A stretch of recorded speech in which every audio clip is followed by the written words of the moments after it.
Hola. Boa tarde. Vamos a empezar esta derradeira xornada. Bueno, chamame Julio Gómez e teño a honra de presentar ao próximo convidado, a Francisco Martín, director do Festival La Mar de Músicas de Cartagena. Moitas gracias á organización por convidarme a estar aquí neste evento e especialmente un placer facer a introducción ao Festival La Mar de Músicas, en este caso a Francisco Martín. Para mí, La Mar de Músicas es un festival que desde hace 5 o 6 años, simplemente por producto de la casualidad, especialmente desde mi implicación en el mundo de la programación musical. Desde a miña implicación no mundo musical, é un festival que poño de referencia en España por 2 motivos. O primeiro deles é polo gusto, o gusto obviamente é algo moi subxectivo e aberto a interpretacións,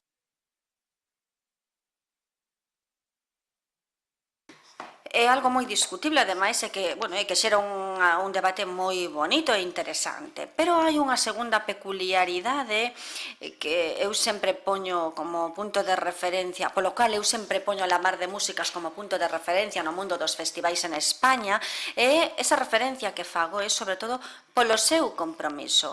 Eu coñezo a Paco dende hai pouco máis dunha hora que estivemos xuntos na mesa. Efectivamente, entre petisco e petisco, pois fomos compartindo unha serie de compromisos. Estou moi de acordo co que me comentaba. El viñame dicir que, é que un festival é outra cousa. Un festival non é unha programación anual, un festival é un evento especial. Eu, pois claro, estaba moi de acordo con el precisamente por isto, porque eu sempre poño a La Mar de Músicas como un referente no seu compromiso. Un compromiso non tanto cun estilo en concreto ou un tipo de músicas en concreto, senón cun tipo de artistas que eu chamo os deserdados. Que son os artistas deserdados ou os desterrados? Pois son aqueles artistas que están un pouco nun non lugar, nunha terra de ninguén, que teñen unha procedencia, pero que mesmo no seu lugar de orixe se senten desprotexidos, non tanto rexeitados, pero sí como son eses artistas raros, non? A min gústame mesmo dicirlles rebeldes. A miña afiliación coa Mar de Músicas, con La Mar de Músicas, ven precisamente de que eu, como programador, ao chegar ao mes de maio ou abril, ás veces mesmo ata xuño, estou desexando sempre que chegue algunha xente nacional, internacional, que che envíe un correo e que che diga nese correo: Venganito vai estar en España e, polo nome xa sei onde vai estar.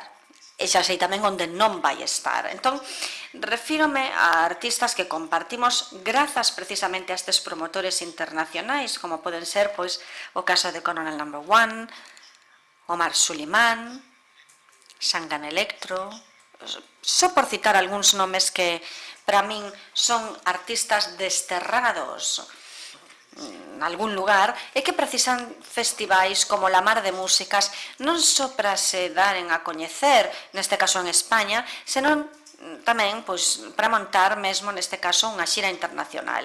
De aí que, moitas grazas a La Mar de Músicas por este compromiso e, sobre todo, agradecervos profundamente o traballo que estades a facer polos artistas e pola música. Nada máis, cando queiras.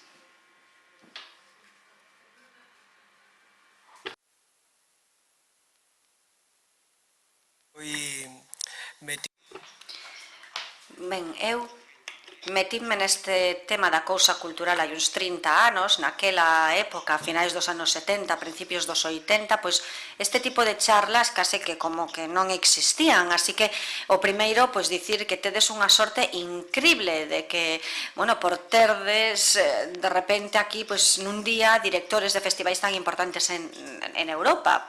Daquela nós éramos, por aqueles anos, moito máis autodidactas, por así dicilo, de algún xeito, sentíamos un pouco esa historia da excitación cultural pola nosa cidade e, sobre todo, aprendíamos dos erros. Durante moitísimos anos fomos aprendendo dos erros que nos fixeron ver as cousas de outra maneira. Pois esa é a situación en que comezamos falo de finais dos anos 70. O Festival La Mar de Músicas este ano que ven está de noraboa porque vai cumprir 20 anos. 20 anos parece que non son nada, pero creo que é un número importante. Creo que dos que hai aquí, dos festivais que hai aquí, creo que é o máis novo, porque claro, aquí hai festivais como o de Mérida, que xa ten 60 anos, etc. Pero, no entanto, creo que é o único festival que tivo o mesmo director durante os 20 anos. Mérida creo que ten moitos directores, pasaron moitos directores por ali, en Edimburgo, etc.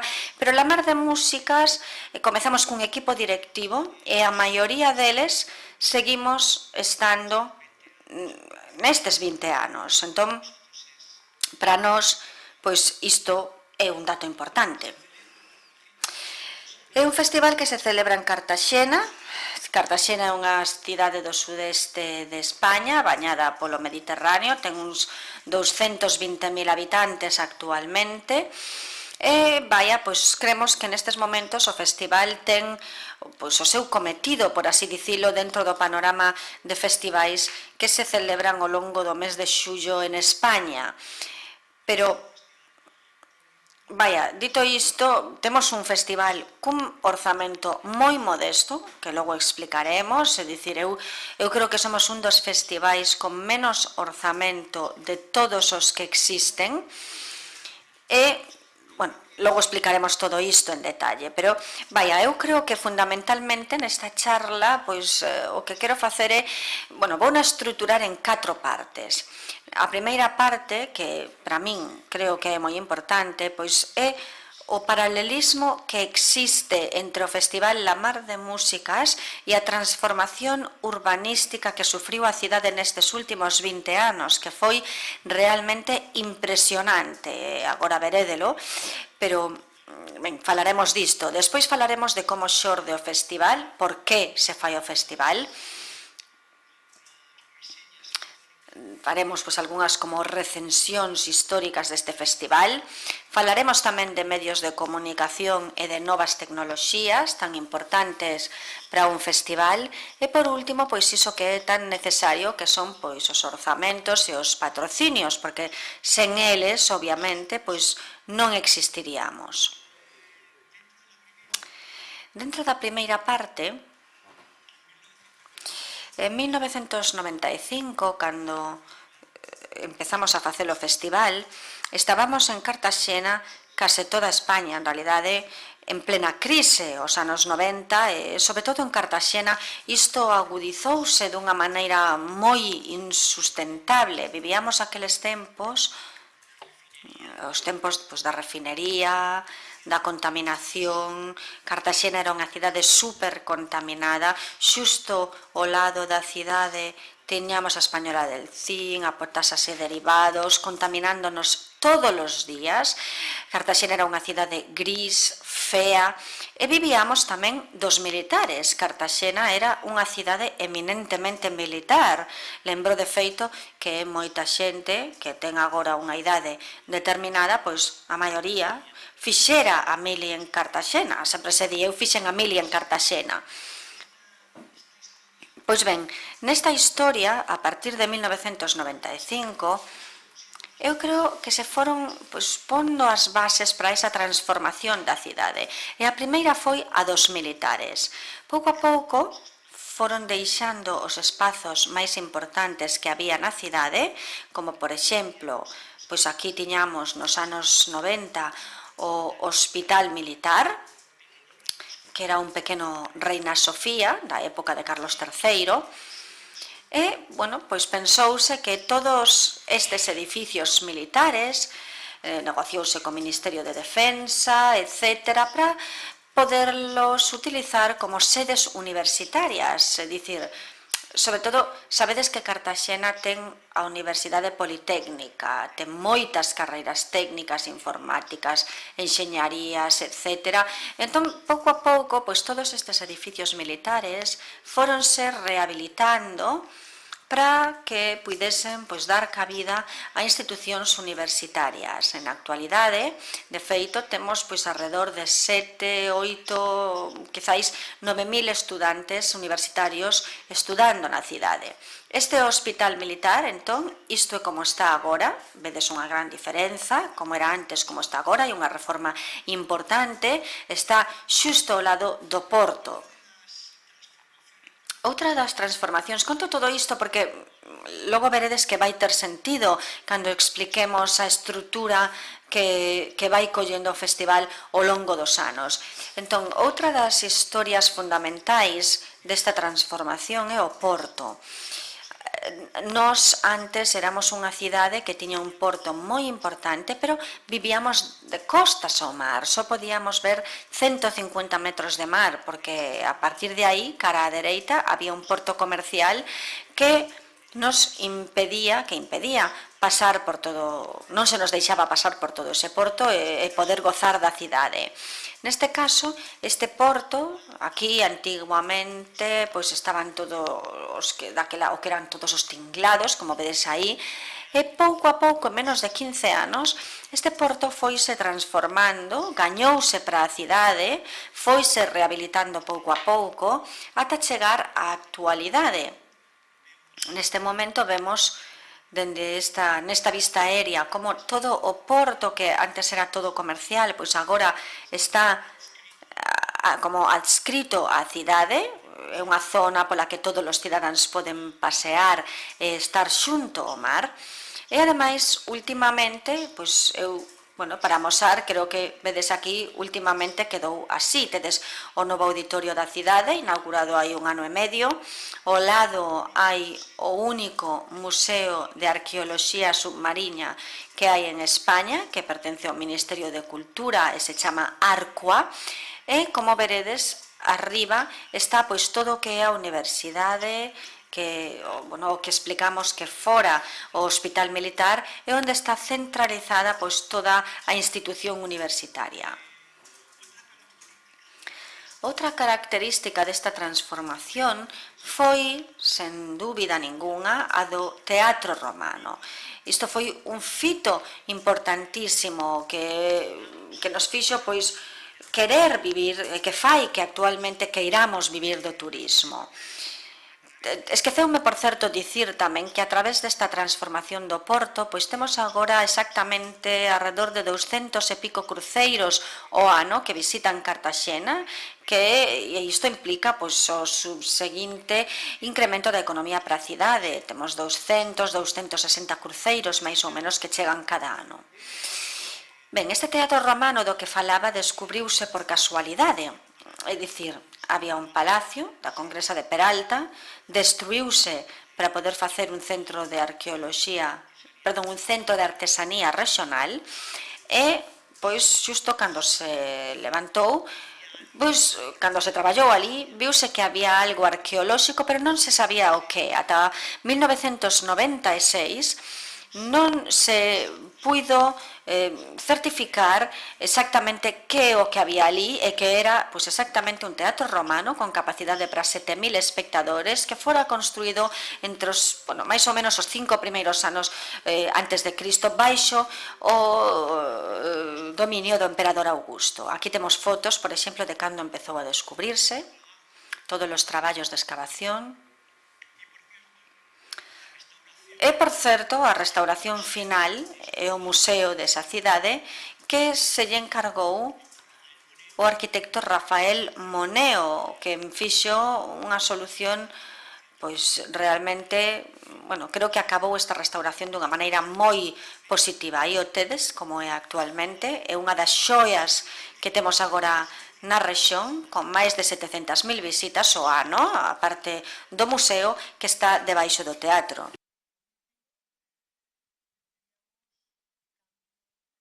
Por último, teríamos o cambio da estrutura do centro histórico, como se peonaliza todo ese centro, que foi realmente unha solución fantástica para os cidadáns, para os comerciantes e sobre todo para o festival, porque nos fixo ou permitiunos poder utilizar escenarios, pois sobre todo en todo o centro histórico. Ao principio, cando se peonaliza unha zona, como sempre, moita xente se pon en contra, os comerciantes sempre se poñen en contra, pero a verdade é que unha vez pasados os anos, pois a verdade é que se viu que Cartaxena, co seu plan de fachadas tamén, porque Cartaxena é unha cidade moi modernista, debido aos anos, bueno, o comezo do século XX, sabedes que tiñamos as minas da Unión, onde había moitísimos cartos e, ben, pois facíanse trasladar arquitectos cataláns para conformar os edificios da cidade, etc. E grazas a iso, a verdade é que temos un centro histórico con moitas edificacións modernistas. Neste caso, por exemplo, aquí teríamos unha rúa principal coa cal, bueno, vemos que a diferenza é abismal. Ben, o festival. Imos comezar a explicar como xorde o festival. O festival xorde en 1995. O propio Concello pídenos que durante a época de verán, sabedes que Cartaxena queda absolutamente baleira, porque tiñamos principalmente as praias, que están a 15 kilómetros, e todo o mundo en Cartaxena tiña unha segunda residencia e marchaba para a praia, ao Mar Menor ou a Manga, esa lingua de edificios e rañaceos, e Cartaxena quedaba totalmente baleira no verán. Entón os políticos pedíronnos que, dixéronnos que a ver se podíamos organizar algún tipo de evento para reanimar a cidade no verán, e bueno, a verdade é que tiñamos todo en contra, porque no 95 aquilo parecía unha pequena Beirut, non? Cartaxena era realmente moi pouco visitable. Non sabíamos, ademais, se o festival que ia comezar era de música, de teatro, de danza, así que ao final decidimos votar pola música. Fundamentalmente decidimos, bueno, sabíamos que había festivais de jazz no norte, como por exemplo en San Sebastián. Naqueles anos, ademais, non había festivais de rock, empezou Benicàssim o mesmo ano ca nós, e tamén o Sonar, que comezou o mesmo ano ca nós. Ben, entón decidimos que, dada a mestizaxe que tiñamos na cidade, era unha cidade pois milenaria, bueno, dixemos, imos facer un festival do que naqueles tempos se denominaba Músicas do Mundo. Aínda que non queríamos que ese estilo aparecese no nome do festival. Así que comezamos a pensar e decidimos, bueno, pois La Mar de Músicas parece un bo nome para podermos anunciar este festival, que ademais era un nome que non incluía de que ia, que tipo de música, que estilo de música ia ser. Digamos que a idea era que o propio mecanismo do festival faría que a xente se dese conta de que é o que ia pasar durante estes anos. No 95 tiñamos un escenario. Programáramos, pois non sei se eran 6 ou 7 concertos. A partir de 1998, despois, vimos que había un aumento moi considerable de público. Seguíamos tendo un escenario moi importante, que veredes agora, pero, vaya, como aumentaba o público, decidimos, pois durante estes 3 anos xa viramos que tiveramos como unha atención especial dos medios nacionais cara a nós, non? Parecía que aquelo era como para nós imposible que un medio como El País ou a televisión ou o que fose se ocupasen do noso festival. Pero, bueno, pasara, durante aqueles 3 anos, pasaran polo noso festival, ademais, pois artistas desaparecidos que se cadra non vos soan, pero, por exemplo, Ali Farka Touré, un dos grandes cantantes malienses, Rimiti, a raíña do Rai, de Arxel, un Muxangaré. Aparecía tamén por ali un rapaciño novo que se chamaba Carliños Brown, que nunca viñera a España, foi de feito a primeira vez que veu, cando veu ao festival, é dicir, que xa foran aparecendo nomes totalmente descoñecidos, pero que despois vimos que tiveran pois certo sabor mediático para eles, e que, pois, de algún xeito permitiu que algúns deles se convertesen en verdadeiras estrelas. A partir do 98, decidimos que a estrutura do festival tiña que cambiar. Eu creo que foi xusto nese momento cando decidimos realmente que é o que ia ser o festival, o que é o festival actualmente. Pensábamos que cada ano deberíamos convidar un país no que puidésemos reflectir durante eses 20, 30 días pois a súa música, a súa arte, o seu cine e a súa literatura. Aínda que neses anos programábamos uns 50 ou 60 grupos no festival, 15 grupos adoitaban ser dese país convidado. A partir do 98, pois, comezamos con Cuba.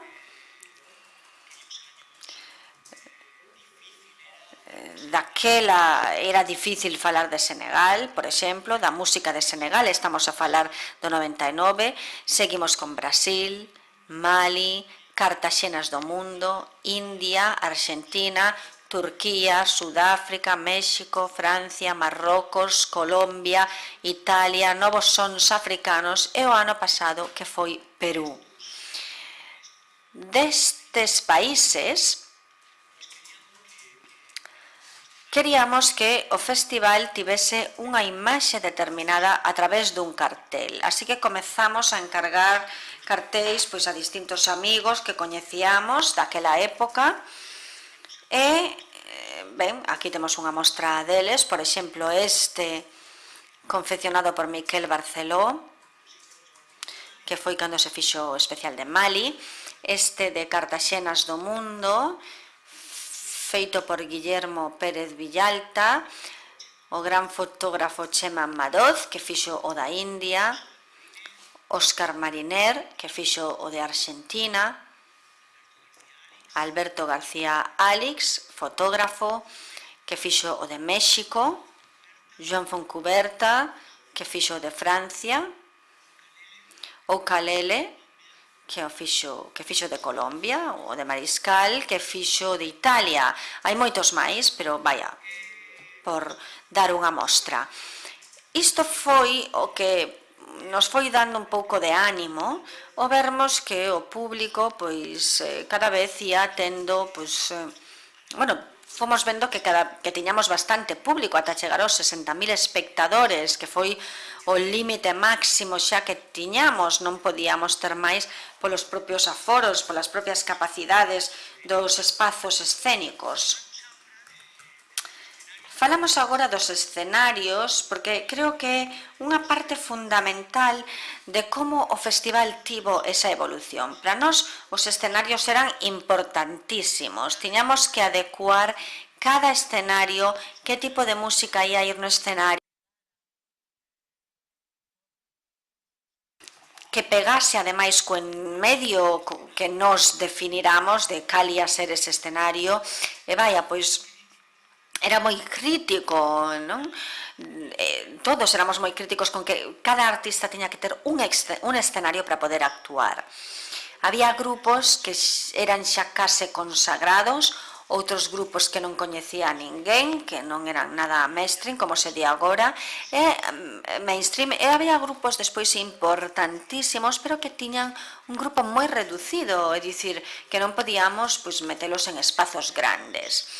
Entón, tiñamos tamén outra idea, que todos os escenarios que tiñamos queríamos que estivesen moi cerca, é dicir, que como moito que houbese 200, 300 metros entre un e outro para que andando fose posible achegarse a cada un dos escenarios e poder ver o concerto, e que nunca, ademais, houbese solapamento, porque esta é de feito unha das referencias que ten o festival. Nunca se solapan os concertos. Podes empezar ás 8 da tarde e rematar ás 6 da madrugada e podes ver todos os concertos. Algúns son de pago e outros son de balde. Escenario, que es con el que empezamos, que yo creo que es uno de los escenarios más... O primeiro escenario co que comezamos, que eu creo que é un dos escenarios máis máxicos que hai en España, creo que non hai ningún outro como a él en España, é o Auditorio Parque Torres, que está situado nunha colina, ímolo ver agora. O Parque Torres, aquí está.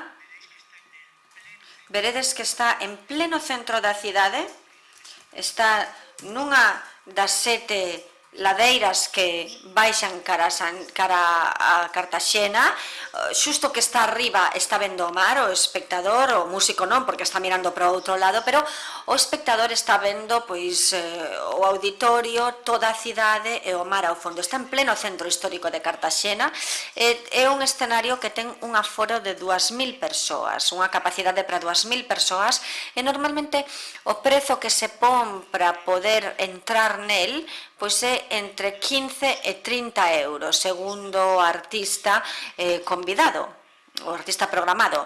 Aquí é onde incluímos pois aqueles artistas que nós pensamos que van ser máis solicitados polo público, pois por aquí pasaron, por exemplo, pois non sei, Yusunduru, Marisa Monte, Carliños Brown, Salif Keita, Fito Páez, Gilberto Gil, Philip Glass, Cyndi Lauper, Bonavista Social Club, Sidney O'Connor, Patti Smith. Son realmente grupos que son bastante coñecidos, aínda que tamén en circuitos minoritarios, é dicir, que non teñen capacidade de convocatoria para 20 ou 30.000 persoas, non? Entón eu creo que este é un espazo moi axeitado con estas 2.000 persoas para que ti poidas ver pois, a Cyndi Lauper ou a calquera destas persoas que mencionei, case tocalas ademais, non? Velas e case tocalas é un dos atractivos tamén deste escenario. Dentro deste escenario tamén no ano 96 tiñamos unha orquestra sinfónica da rexión de Murcia, unha orquestra que soaba moi ben, e, ben, pois fixemos unha proposta que, bueno, por que non colaboraban con nós, co festival, e, bueno, pois para facermos unha serie de producións especiais con ela e poderlle dar un toque, pois un pouco máis, como máis de estrea en España, de produción que só se puidese ver no noso festival. E aí foi onde comezamos pois colaborar con elas e pois fixemos estes concertos con convidados como Carmen Linares, Michel Camilo, Omar Aportundu, Milton Nascimento, Armando Manzanero, Tumarini Yamate, con Ludovico Naudi. Todo isto era moi fácil, obviamente, as cousas, bueno, estaba feita, a orquestra ensaiaba, viña o artista un día antes, ensaiaban e xa estaba, e saían concertos realmente memorables. Isto por unha banda, entón, co que respecta a este escenario, o segundo escenario era o Castelo Árabe, que é o verdadeiro balcón da cidade que está no alto dese Parque Torres. Xusto, o Parque Torres está detrás deste escenario. Pois aí está o castelo, coa mesma entrada do auditorio do Parque Torres, podes gratuitamente acceder a ese escenario, e é o escenario pois máis bailable, non hai cadeiras, a xente está de pé, hai barras de bar, e pois utilízase os venres e os sábados e ten un horario pois de 2 a 6 da madrugada ou de 2 a 5, 5:30 da madrugada máis ou menos, e aí pois como comprenderedes, pois é onde se adoita programar pois todo tipo de música electrónica, pois que teña que ver máis pois con, bueno, que teña que ver obviamente con o noso estilo musical ou filosofía do festival, como é o caso de Humberto Limán, que se anunciaba antes como número 1, Bombo Estéreo, un rapaciño macaco que chegou tamén por primeira vez hai 20 anos, que non nos coñecía e que foi tamén ali a primeira vez que actuou, etc. É o espazo como máis novo, o máis divertido, beber cervexa, tomar unha copa e escoitar pois estes tipos de música. Este é o Castelo Árabe con público. Aquí están os Coloma número 1, se lembro ben, aquí Bomba Estéreo, aquí Nina Siggi, unha cantante italiana, e despois temos a Catedral Bella ou Catedral Antiga, que para min é un dos escenarios favoritos do festival. Está situada no lateral do Teatro Romano e conta a lenda que foi a primeira igrexa do século I de España, que Santiago Apóstola instaurou. Eu non o creo, a verdade, eu creome máis a segunda proposta, que foi construída no século XIII, e logo pois foi destruída polos bombardeos da Guerra Civil, polo bando franquista, e pois quedaba, e queda actualmente así. O Teatro Romano está debaixo, restaurouse un pouco,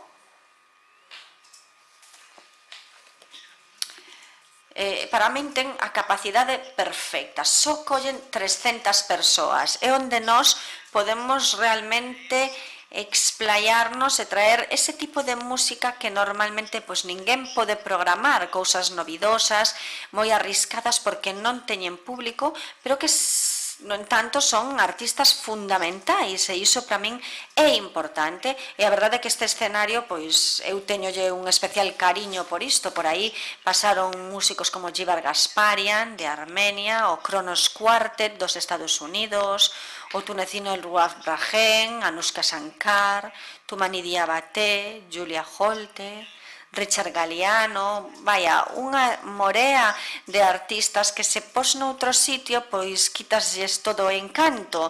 E para nós, pois é un escenario que ten como unha especial maxia. Aquí temos a catedral con público, aquí a Tumani,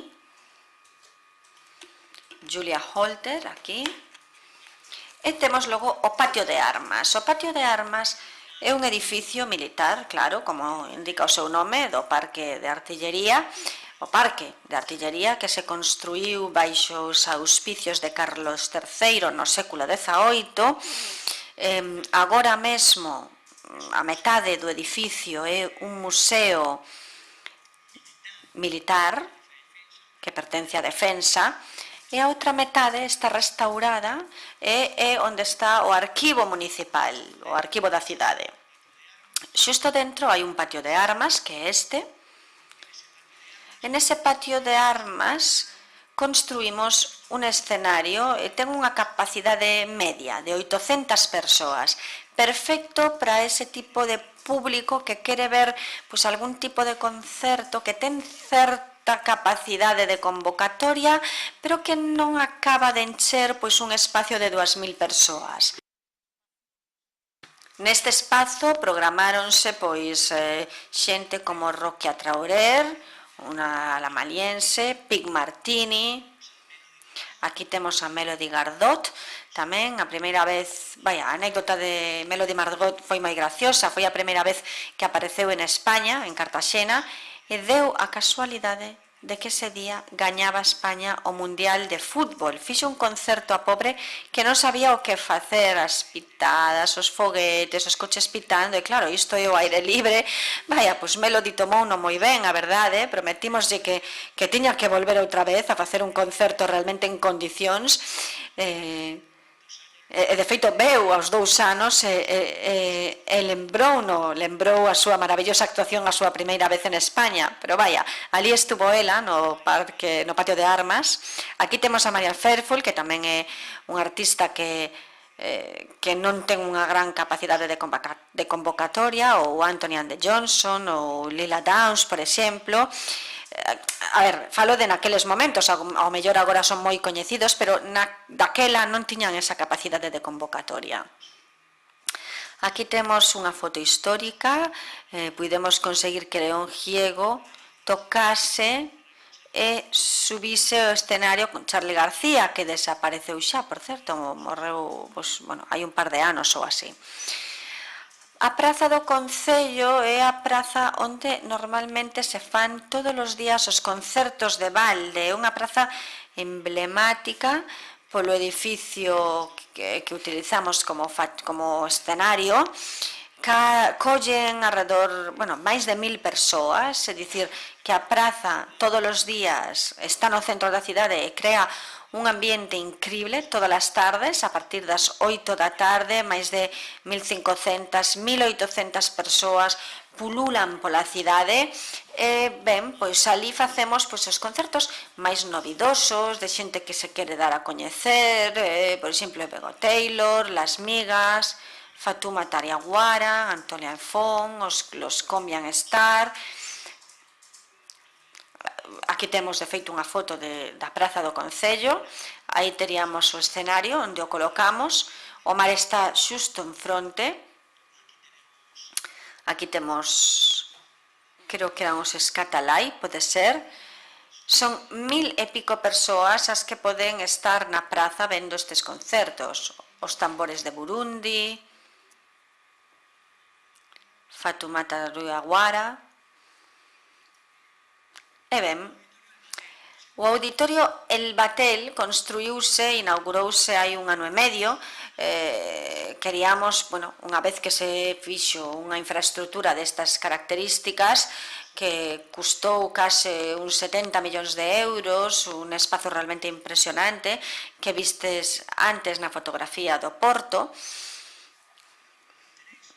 Tédelo aquí, aí está. Pois ben, este auditorio inaugurouse hai un par de anos,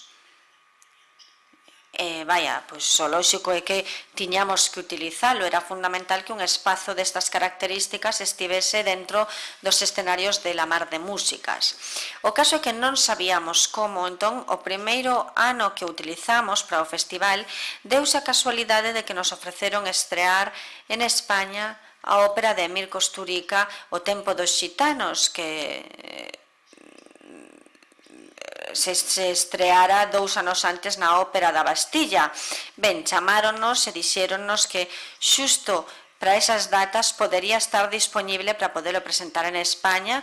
Era unha produción moi cara, pero a verdade é que pagaba a pena presentala, e sobre todo nun escenario como este, o deste auditorio, para inauguralo precisamente, o escenario do auditorio El Batel, que é como se chama. Este é o interior, está xusto debaixo do mar, todo isto está a 11, 14 metros debaixo do mar, as paredes simulan o mar, porque non se podía pola altura, por cuestións técnicas, de dique, da muralla de terra, etc., non podía estar máis alta, entón tiveron que facelo escenario xusto debaixo do mar. Aquí temos, por exemplo, a ópera de Emir Kusturica, unha das esceas, e o ano seguinte dixemos, ben, como isto saiu moi ben, claro, a verdade é que o espazo é como moi protocolario, é un espazo pechado, non ten a mesma sensación de liberdade que ten o auditorio do Parque Torres, que é moito máis divertido, podese beber, podese fumar, é o aire libre, é outro concepto, non? Este espazo, é distinto, e dedicámolo a instaurar uns premios que instauramos no festival, premios para artistas que de alguna maneira pensamos que tiñamos que darlles algunha homenaxe pola súa carreira artística ou por algún elemento fundamental que fixesen nas súas vidas. Así que decidimos instaurar o premio La Mar de Músicas, e o primeiro foi dado ao Mour Sangarém, porque para nós era unha das grandes voces de África. Descubrirámola nós no festival en 1996, e logo tamén pola súa gran defensa nos foros internacionais da muller africana, non? Pensamos que era un bo comezo para poderlle dar o premio a esta magnífica cantante africana de Mali. Cando nos lle demos o premio a esta persoa, a calquera persoa, sempre que damos o premio, facemos unha produción especial con esa persoa, falamos con ela e implicámola directamente no premio. De que maneira?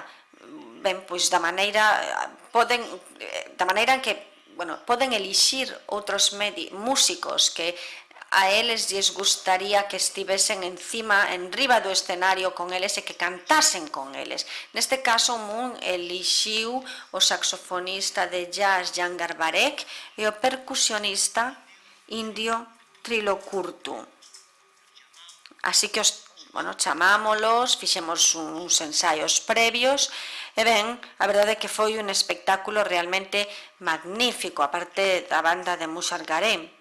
Na entrega de premios tamén bueno, faise, pois hai un personaxe especial, neste caso creo que foi Juan Cruz quen lle deu o premio.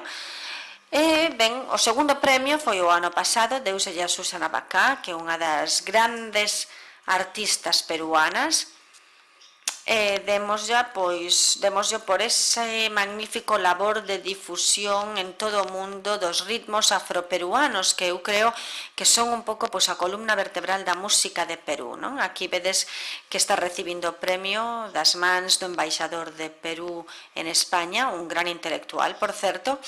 E ben, pois esa era un pouco, a utilización que concibimos para o auditorio. Parecíanos como unha cousa máis protocolaria e a partir dese momento todos os premios que imos ofrecendo facémolos dentro deste auditorio El Bateri.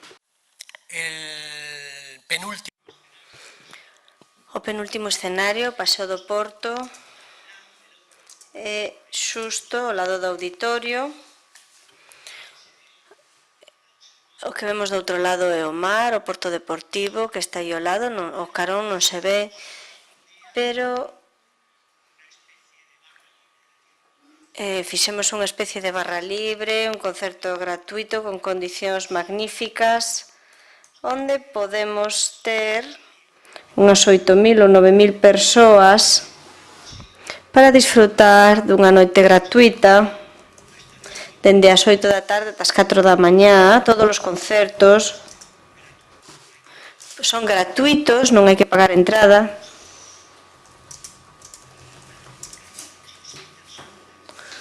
Este é Onda Trópica con Gilles Peterson, por exemplo. Un grupo A Pegatina. Reúnense 8 ou 9.000 persoas.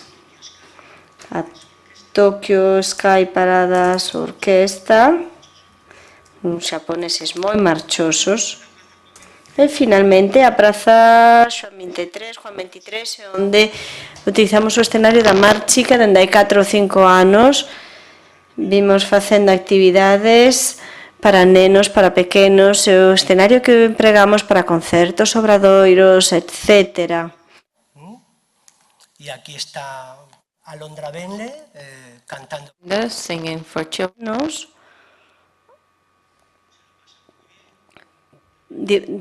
Pasando moi ben, gozan moito con isto. Temos tamén actividades de circo, todo para que os máis pequenos estean xa metidos e crear futuros espectadores de La Mar de Músicas. E polas mañás nos centros culturais organizamos obradoiros de todo tipo.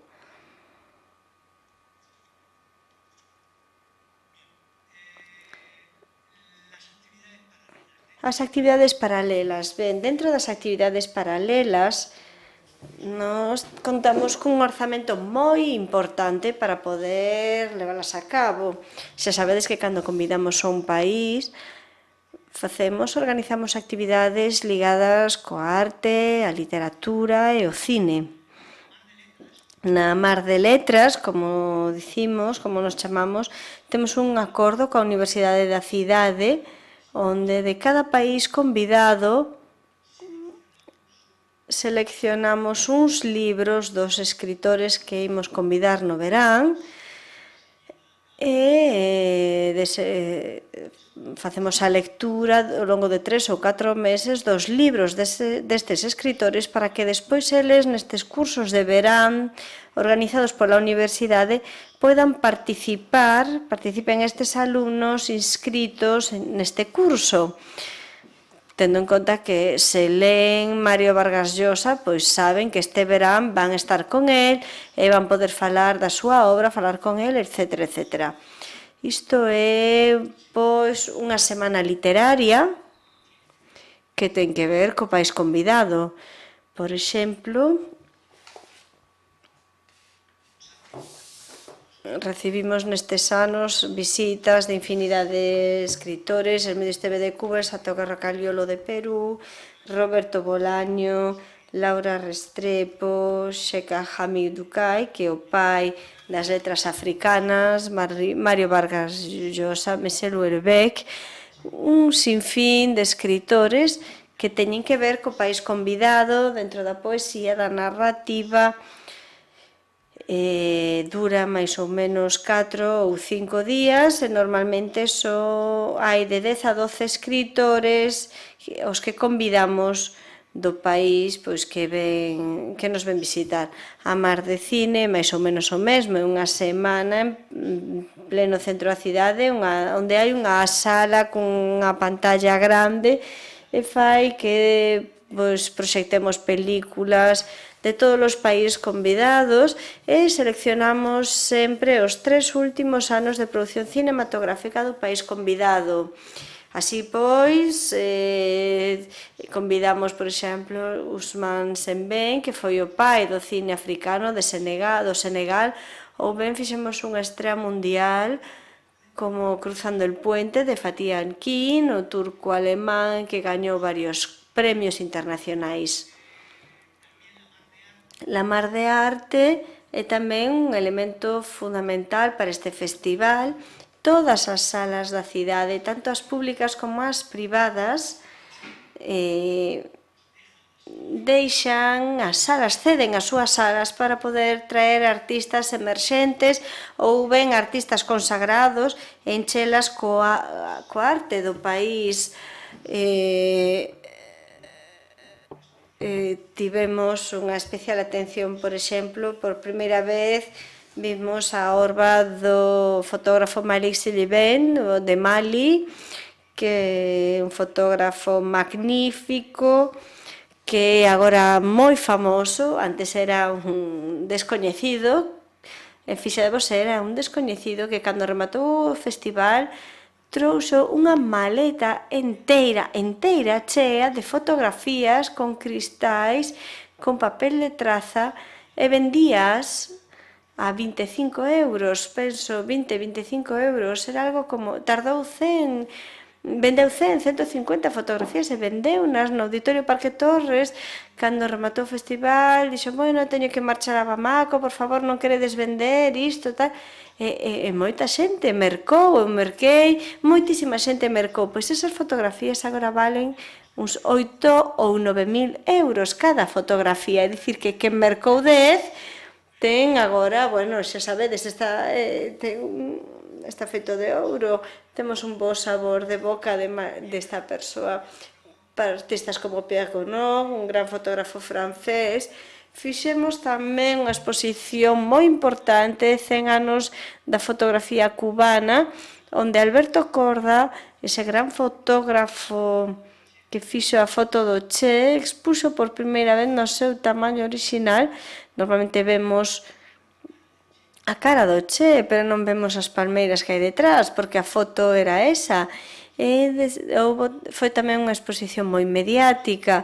Guillermo Cuitca, por exemplo, o argentino Guillermo Cuitca, e, sobre todo, unha historia que tamén é moi interesante, posto que había residencias nos países convidados con artistas de aquí, estadías con artistas de aquí nos países convidados. Por exemplo, Óscar Mariné, bueno, pois escoita, imos facer Argentina, tes ganas de pasar uns 10 días na Argentina e ver un pouco aquelo, e ver coa túa experiencia, facer unha exposición co que che pareceu este país. Ben, foi o que fixemos con Óscar Mariné ou con outros artistas da terra, Ángel Mateo Charris, ou son artistas importantes dentro da nosa rexión.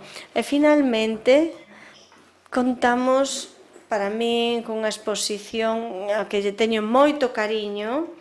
Foi unha bomba mediática, pero diso xa falaremos, porque moitas veces pensamos que por gastar moito carto imos a cadar un efecto mediático enorme, cando pode ser todo o contrario. É dicir, facemos unha produción pequena de 6.000, 8.000 euros e de súpeto todos os medios queren falar dela, queren saber, queren que aparecen todos os telexornais, todos os xornalistas queren vir facer críticas e quedas completamente alucinado e non sabes por qué. Este foi un deses casos.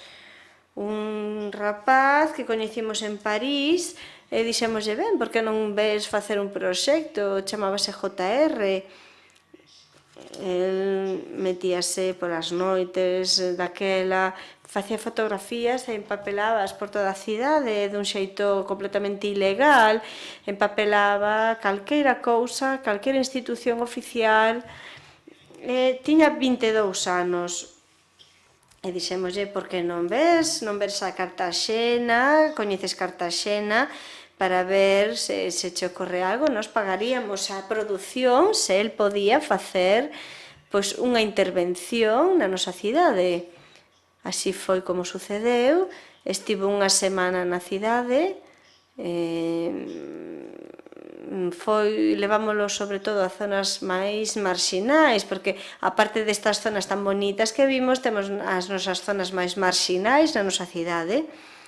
E quedou impresionado co que viu e dixo, xa sei claramente o que quero facer, preciso que me traiade xente maior que teña moitas arrugas, que teñan as caras moi arrugados, porque vexo que esta cidade é moi antiga, pero ao mesmo tempo ten un futuro moi prometedor e preciso un casting de avós con moitas arrugas.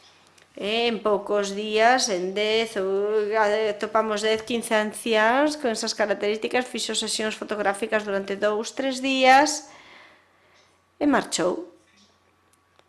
Cando chegou o momento de montar esta intervención, na época de xullo, tiñamos todo super preparado, grúas, xente que nos pedía para poder desenvolver a intervención.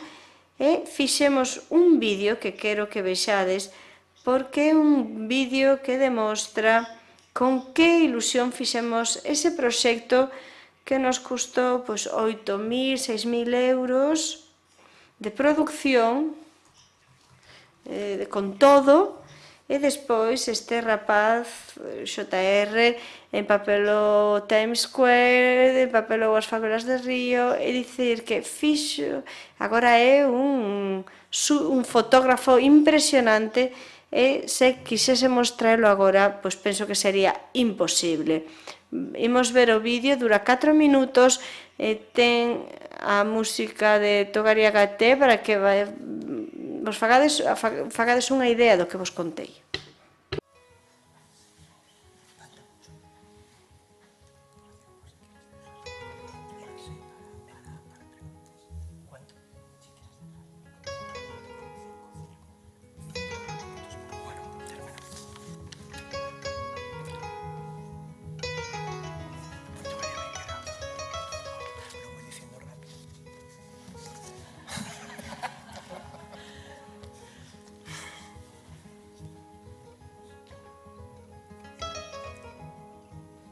Los surcos de la ciudad. Nuestras arrugas son... Os surcos da cidade, as nosas enrugas, son as últimas testemunhas dunha cidade que cambia, dunha cidade da que somos os rostros históricos e da que somos aínda a memoria viva. Cada unha das miñas enrugas e cada un dos meus días pasados aquí están inscritos nos edificios, nas rúas e nos rostros de cada un dos habitantes desta bella Cartaxena que busca hoxe o seu futuro e onde eu busco o presente.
arrugas son los últimos.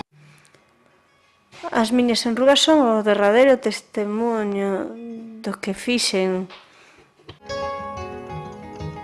Cada una de mis arrugas y cada uno de mis días pasados aquí están inscritos en los edificios, en las calles y en los rostros de cada uno de los habitantes de esta vieja Cartagena, que está hoy buscando su futuro, en la cual estoy buscando el presente.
Bien, pues nada, esto es... Ben, pois este é o proxecto que nos custou relativamente pouco e que foi para nós, digamos, o maior impacto, que supuxo o maior impacto mediático, porque todo o mundo quería ver a cidade con estas fotos de persoas enrugadas, anciáns, e foi realmente unha experiencia moi fermosa. Os medios de comunicación e as novas tecnoloxías, como sabedes, os medios de comunicación son para nós moi importantes. Gracias a iso, gracias a eles podemos, en certo modo, dicir que podemos chegar a ter impactos económicos. Fixemos un plan de estudos deste último festival de 2013, é un impacto económico que para nós resulta importante, aínda que non sexan cifras supermillonarias, pero a empresa Cantar Media fixo un estudo de todo o festival pasado e isto significa que o noso impacto publicitario en publicidade dende o punto de vista da economía pode estar en torno aos 3,5 millóns de euros. Para nós é unha cifra importante porque o festival non custa nin a terceira parte, entón para nós iso significa que o festival está moi ben situado dende o punto de vista mediático, nos telexornais, nos xornais, en todos os sitios, todos os medios de comunicación.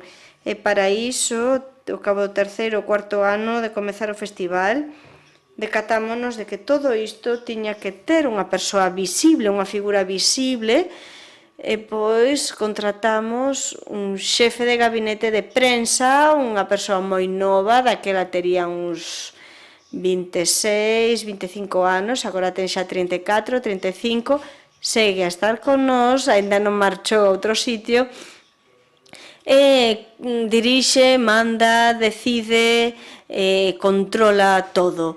No verán recibe apoio de fotógrafo, de vídeo, recibe tamén un par de persoas para axudarlle, pero en realidade é ele o que conforma todo o aspecto mediático do festival. Esta persoa, Eugenio González, chamase.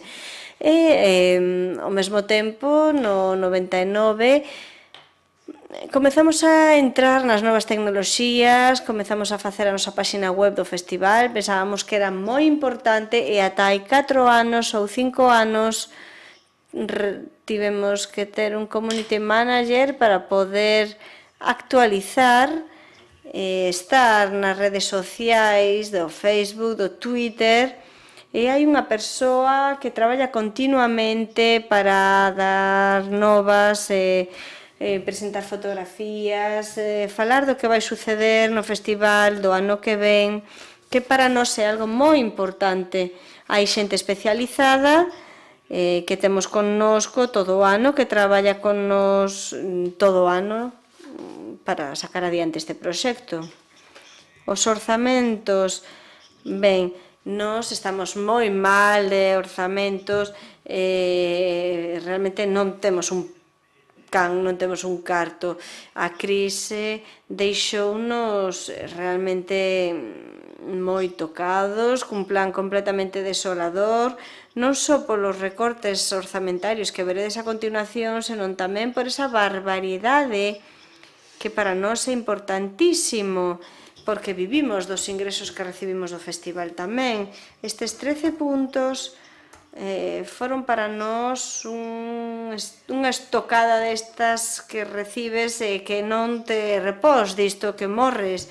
E o problema disto é que non hai marcha atrás, non entendo por qué, sei que sacan máis cartos, non sei por qué, se ven que non funciona, por que non reculan e por que non intentan remedialo, e dicir, de acordo, erramos, non vexo que estes políticos, nin penso que estes políticos vayan recular, non penso, supoño que Xesús xa falaría diso, porque el tocalle moi de cheo tamén o problema do teatro. É certo que estamos nunha situación totalmente insostenible, insoportable, como vos digo. Dadevos conta que o noso festival, na maioría das accións, son gratuitas, todas as exposicións son gratuitas, todas as sesións cinematográficas son gratuitas, as conferencias de todos os escritores son de acceso libre, o 40% da actividade musical é libre e gratuita. Entón, o feito de recibir un recorte orzamentario deste xeito fainos ter que pensar en pechar o festival, acabar. Hai 3 anos pensamos realmente que non podíamos seguir co festival, pero por sorte obtivemos unha gran resposta por parte dos cidadáns, dos estamentos tipo hostelería, hotéis, a prensa, as radios, todo o mundo se puxo en contra, fixeron unha especie de campaña en contra da desaparición, a favor do festival, e finalmente conseguimos salvar o festival con un orzamento menor, pero cunha calidade aceptable. No 95 tiñamos 6 millóns de pesetas, 36.000 euros aproximadamente, había 5 días de programación. Isto hai 5 anos, cando tiñamos o maior orzamento da historia do festival. Tiñamos por parte do Concello 1.300.000 euros, en patrocinios 216.000 euros e en ingresos 320.000 euros, é dicir, prácticamente 2 millóns de euros. O festival tiña unha duración de 20 días, programábanse máis de 60 formacións e presentábanse máis de 150 actividades.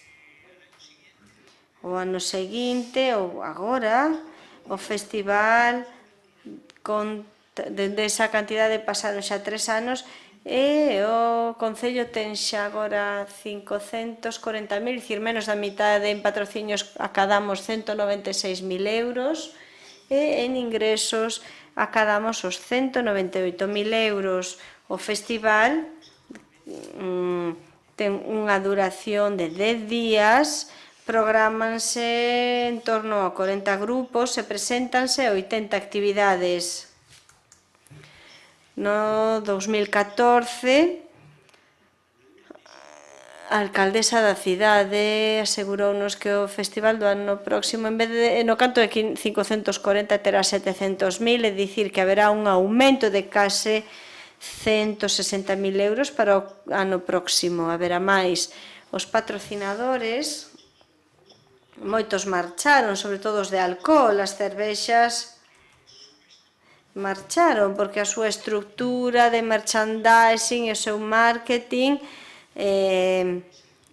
vai agora con esa estructura de personaxe converse, les chamanlle o chico converse, o rapaz converse, é dicir, estes rapaces de 20 a 25 anos que acoden a festivais onde normalmente festivais de 2-3 días que teñen un público de 50 a 100.000 persoas e iso é o que interesa agora para as cervexas, as marcas de cervexa. E só van a estes festivais. O noso festival xa non forma parte dese tipo e retiraronos as subvencións. Durante 3 anos deronnos 65.000 euros e ao cabo do terceiro ano retiraronos a subvención para darlle a outros festivais como o Low Cost ou Benicassin, porque realmente é o que lles daba cartos, porque finalmente un rapaz que vai a un festival deste tipo, pois se xuntas 50.000, 100.000 persoas, son miles e miles e miles de litros de cervexa que se van consumir nestes 3 días. Entón, esas subvencións, eses patrocinios, acadan os 300 ou 400.000 euros, como pode ser o caso de algún festival do que xa falei, só polo que pagan as cervexas. Perdimos, pois, este tipo de patrocinios, pero gañamos outros que tamén dan cifras importantes, como son as grandes empresas da cidade. Estes patrocinios non os conseguimos nós, conseguiunos sobre todo a alcaldesa, interesouse, falou cos xefes do grupo, con Repsol, con CCC, con Alguagest, empresas importantes que, en certo modo, van paliar o que o Concello de Cartaxena non pode dar, é dicir, 196.000 euros que puxemos ao Ministerio de Cultura, tamén recortou moitísimo, tiñamos unha subvención nominativa de 100.000 euros, agora estamos en 30.000, é dicir que houve un gran recorte aquí tamén. E o que temos son patrocinios importantes que nos veñen moi ben, que son como pagos en especias, por exemplo, xa sabes que o festival precisa unha frota de vehículos moi importante que custa moitísimo, furgonetas, coches de alta gama para os artistas que o exixen así, músicos, precisamos uns 15 transfer, 15 rapaces que van dos aeroportos ás estacións de tren de Alicante, de Murcia, para conducir a todos os músicos e levaros aos hotéis e dos hotéis, os escenarios, todo isto témolo a través dunha marca de coches, neste caso a nosa marca oficial é Opel, que nos deixa gratuitamente toda a frota de vehículos que representa pois unhas 10 furgonetas, uns 5 coches alta gama, Opel de luxo, coches normais, 5 ou 6 coches, é dicir, que xuntamos aproximadamente uns 40 ou 50 vehículos, e para nós isto pois é moi importante. Temos un patrocinio tamén, dende hai moitos anos, do xornal máis vendido na rexión, que é o xornal La Verdad. Temos unha colaboración Facemos unha noite, a noite de La Verdad, que é o xornal máis lido, e a cambio diso este xornal danos a publicidade gratuita, anuncios publicitarios gratuitos que poden estar valorados pois en, non sei, 100.000 euros, 80.000 euros, senón pois teríamos que pagalo. Por tanto, unha sección especial, dan un pequeno libro especial con toda a programación do festival, etc. etc. É dicir que temos isto tamén desde aí algúns anos, e despois a colaboración indispensable de Radio 3, que segue a colaborar con nós, de maneira que nos programas pois temos a información dos festival, coas datas, a información dos artistas. Hai un equipo de Radio e Televisión Española que ven tamén facer pois grabacións en directo desde diferentes escenas, escenarios para toda España. Todo iso pois é gratuito para nós, o único que temos que facer é pagarlle o hotel, pagarlle o hotel ao xornalista e darlle pois as dietas correspondentes para o almorzo, a comida e a cea. Bueno, son un pouco os patrocinadores máis importantes. O impacto económico, evidentemente temos un impacto económico na cidade, temos prácticamente 40.000 persoas que chegaron á cidade, das cales só o 30% pertence á cidade, o 70% é público que procede de fora, do exterior, que non é da propia cidade.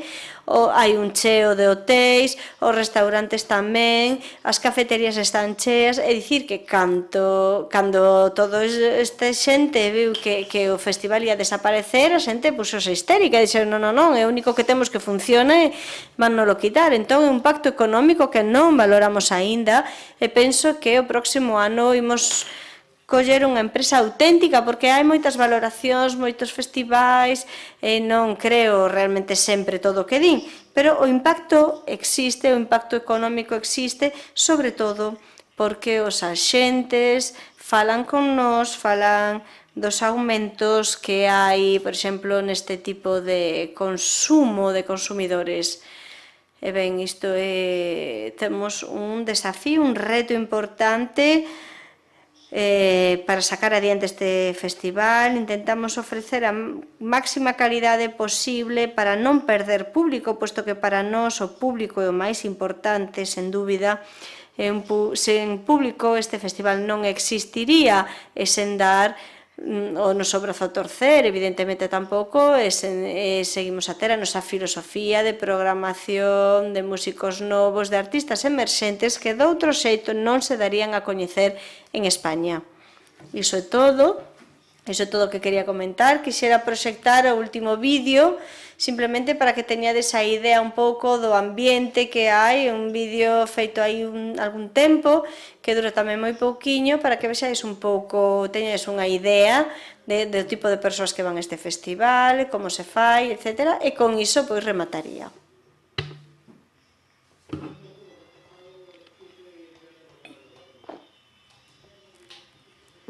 Ai, eu quero ir a ese festival, que chuli.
Bueno, pues muchas gracias, Paco.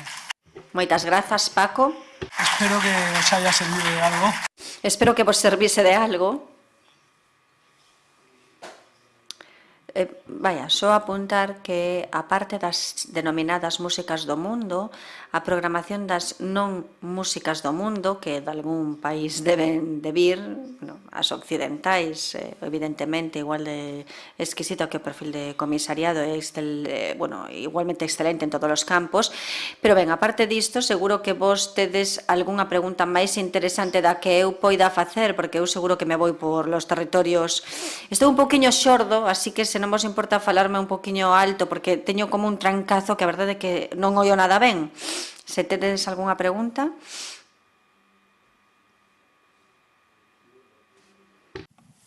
Sí, soy Jesús Cimarro. Son Jesús Cimarro e eu, Paco, anímote a que realmente encargues ese estudo do impacto económico do que significa o festival. Eu fixeno este ano e a través da Dirección Xeral de Turismo do Goberno extremeño fixémolo.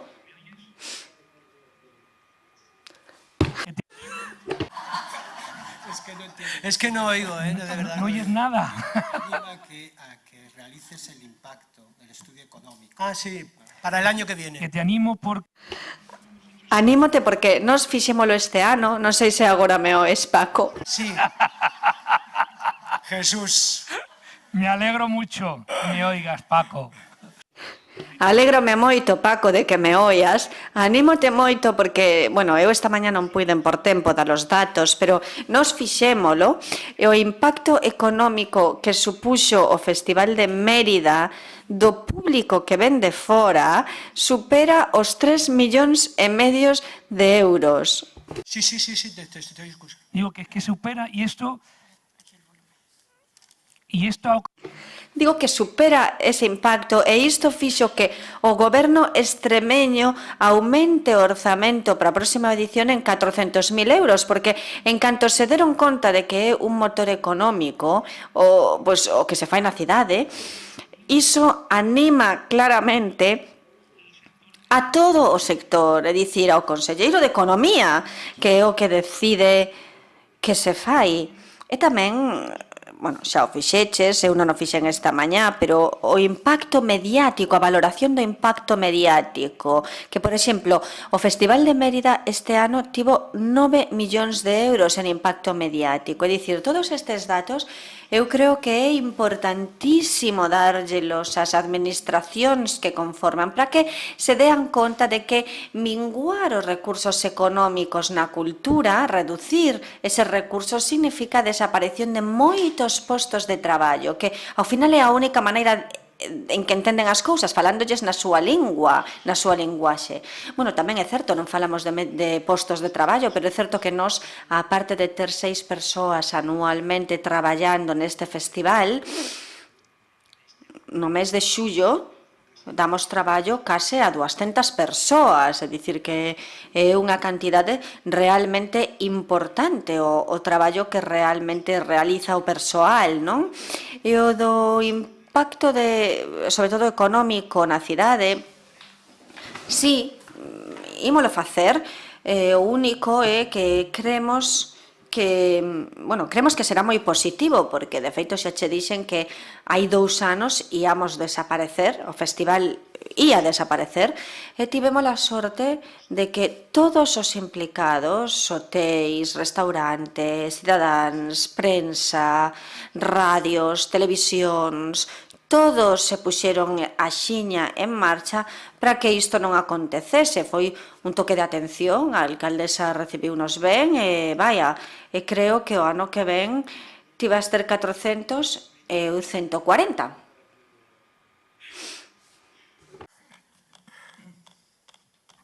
¿Alguna pregunta?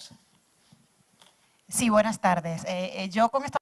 Sí, boas tardes. Eu con esta presentación sentime así como a un neno nunha tenda de lambonadas, non? Porque eu creo moito na integración a través da cultura en que se pode crear unha sociedade intercultural. Entón, gustaríame saber cales son os criterios de selección do país convidado, de que maneira colabora o país convidado, se implica de algún xeito, sobre todo económico, máis que nada, pois, para saber se teño puntos e se República Dominicana algún día poderá participar no festival. Pois perfectamente, ben, hai países que non se implican económicamente porque non poden, non poden. É o caso de Mali, de Senegal. Vaya, hai países que non podían porque non tiñan cartos, pero neses casos sí que é certo que eles mesmos, os gobernantes de Senegal e de Mali neste caso, sacaron fondos da Comunidade Europea, é dicir, a través de programas que había para este tipo de eventos. De algún xeito, para relanzar a cultura africana cara a Europa ou así, entón eles mesmos pediron eses fondos para que se puidese facer, pero dende os estados non.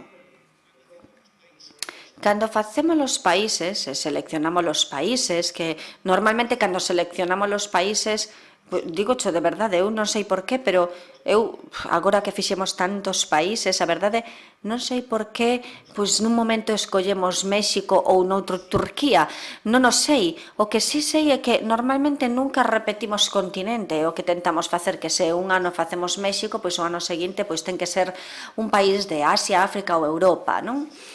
E o que sí sei é que sí se implican moitísimo, explícoche. Cando decidimos seleccionar o país convidado, contoche, por exemplo, unha das cousas máis próximas, Perú, o ano pasado. Sabes que Perú está agora mesmo nunha situación económica moi emerxente, ten moitos fondos para promover de alguna maneira a súa cultura no exterior.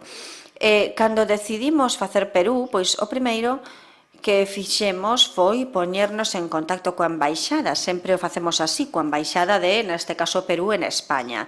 Aténdennos, explicámosles, queremos, dicimos que o que queremos, que tal, e efectivamente mándanos pois aos ministros de Asuntos Exteriores deses países e o ministro de Cultura tamén, que son os que realmente van a axudar, porque as embaixadas non teñen cartos. As embaixadas o único que poden facer é facer de intermediarios para que lles digan pois que ese festival é importante, que durante un mes o país convidado pois vai soar en toda España. Neste caso, había unha marca que se chamaba Prom Perú, en Perú, e, pois puxémonos en contacto con eles, fomos a Lima, falamos con eles e, efectivamente, apoiaron o festival. Se non o apoiasen, sería imposible facelo. Eles gastáronse en billetes de avión case 100.000 euros, é dicir, traer a Susana Baca pode costar 6.000 euros, pero se temos que traer a 10 persoas, aumentalle 6.000 euros a 1.800 cada billete, pois imagínate, sae máis caro o voo ca propia actuación da artista. Entón, eles patrocinaron, pois, pagando todos os billetes de todos os artistas que nos seleccionamos, é dicir que é un patrocinio moi importante.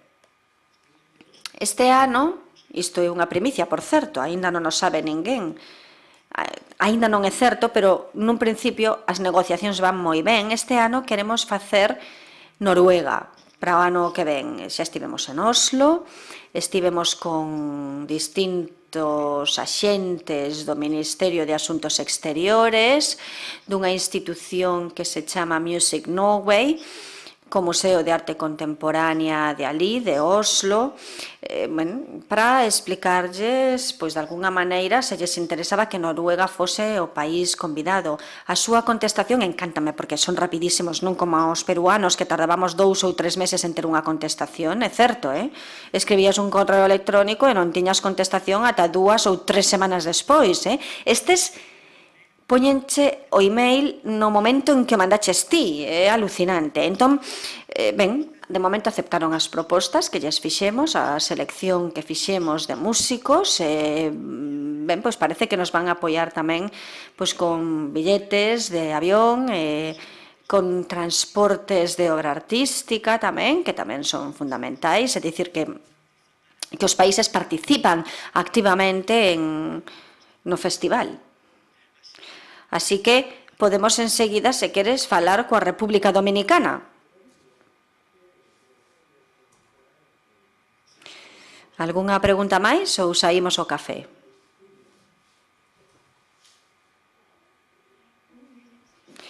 Eu quería saber se os artistas aproveitan para crear redes con outras cidades despois do festival, os que veñen de fora, os países convidados, ou se teñen exclusividade con vos, ou...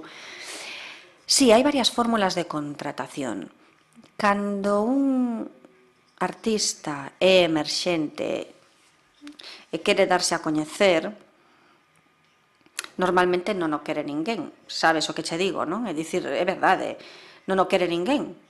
Programo eu, pero ninguén lle di, oes, mira, por que non ides a este festival? Non, ninguén o quere. É dicir que eses pequenos artistas que logo chegaron a ser grandes, pois nunca, non nos quixo ninguén, porque arriscamos por eles, dixemos, ben, pois mira, nos traémolos directamente, non pasa nada. Tamén é certo que hai artistas todo o contrario, que os quere xente, pero que nós os queremos en exclusiva.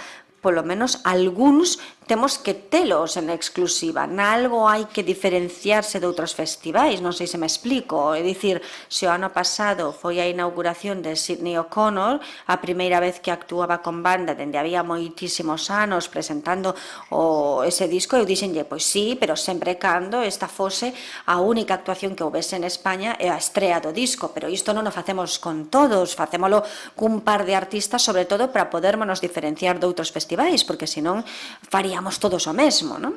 Entón, cando son artistas que non coñece ninguén, non te preocupes que non nos vai querer ninguén.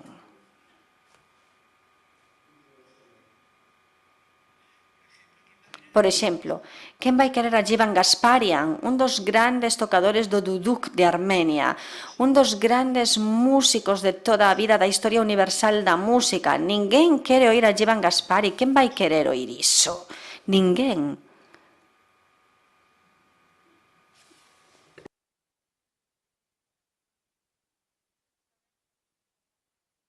Boas tardes, eu querería saber, antes comentaches que estivo a punto de desaparecer, que todo o mundo, bueno, o Concello, a cidadanía, o comercio, a hostelaría, todos se puxeron en marcha. Entendo entón que agora é moito máis alta, pois, por exemplo, a participación da hostelaría da cidade que antes da crise, ou antes de que empezasen os malos tempos, ou... Cando dis que se participan, queres dicir se nos axudan económicamente? Mira, os hostaleiros nunca apoian nada, non sei na túa cidade, pero na miña, desde logo, nunca. Eles só queren gañar. Queren que lles leve xente, e entón dinche que eres moi bo. E que, grazas a él, pois estamos revitalizando a cidade, o comercio, sabes? Como os hotéis igual. Non te axudan en absolutamente nada, nin che dan un cuarto de balde para un artista. É dicir, que o único que queren é que se faga o festival. Pero se non se fai, aí falamos. Entón, sí que se poñen de alguna maneira, pois, briosos, pero o único é que sí que é certo que grazas ás súas protestas logramos manter o festival, pero fora diso eles non participan absolutamente en nada. Temos que negociar con eles os prezos das habitacións, porque claro, pensa que se traemos a 500 artistas ao longo de 10 días, non imos negociar as habitacións dos hotéis. Home, vaya, era o que nos faltaba, que nos cobrases o mesmo que lle cobras normalmente. Non, mira, nos imos encher 500 cuartos, así que ímonos sentar aquí a negociar. Se este cuarto vale 100 euros, pois a nos tesnola que dar pois por 50 ou 60. E iso é o que facemos, pelexamos cos hostaleiros. Pero vaya, neste caso, a verdade é que é certo que nos axudaron a, pois de alguna maneira, protestaron mediáticamente, nos medios, a presidenta de Ostecar, de todos os hotéis, pois protestaron con carta, e pois iso pois era un pouco forte, e de alguna maneira pois permitiu botar isto o cerre marcha atrás. Algúnha outra pregunta? Ben, antes de marchar, permitídeme que lle faga unha moi rápida, que é como sobrevivides aos políticos, e cando falo de políticos refírome aos que gobernan e aos que están na oposición. Sí, a ver, explícocho moi facilmente. Eu sempre quixen ser unha persoa, dende hai 33 anos, que sempre me sentín un axitador cultural, e que eu axito culturalmente a cidade, non? Dende a cousa pública, porque eu non son privado, Jesús? Eu fago todo desde a cousa pública. Pero, entón, eu non tiven ningún problema con ningún político. Vin pasar 3 legislaturas, traballei cos socialistas, traballei miña naiciña cun partido que gañou as eleccións, non sei por qué, los cantonales chamábanse, un partido localista que arruinou, por o certo, a cidade, e ben, agora, pois non sei se saberedes que o Partido Popular na miña cidade leva 20 anos. É dicir, esta legislatura hai 20 anos que a alcaldesa Pilar Barreiro está gobernando a nosa cidade. E ela, teño que dicilo, porque é verdade, ela impulsou dende o principio este festival, animoume a que isto seguise adiante, ela fixo eses orzamentos da época boiante de case 2 millóns de euros, ela tivo que baixar eses orzamentos porque non lle quedaba máis remedio, porque non había outra posibilidade, e ela foi a que decidiu que non desaparecese o festival. A pesar da protesta, ela seguiu adiante, entón, eu cos políticos nunca tiven ningún problema, ningún. Moi ben, bo sinal. Quere dicir que o proxecto é da cidade, o cal é moi bo, moi positivo. Ben, pois nada máis, moitas grazas pola vosa atención e un café agora.